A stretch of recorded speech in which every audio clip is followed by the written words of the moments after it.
But there are also people out there who have said, look, we're not going to get it because it causes autism. There has been no link to that. What is the impact on a topic like this when national politicians get involved? Well, I hope that the national politicians speak with their surgeon generals, health directors, medical directors, and get the right information. These pediatricians are not working for the government. There are no two sides to the issue.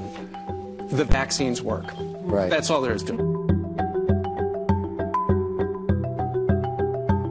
I have a theory, and it's a theory that some people believe in, and that's the vaccinations. There is evidence out there. The evidence is there, the science is there, the answers are there.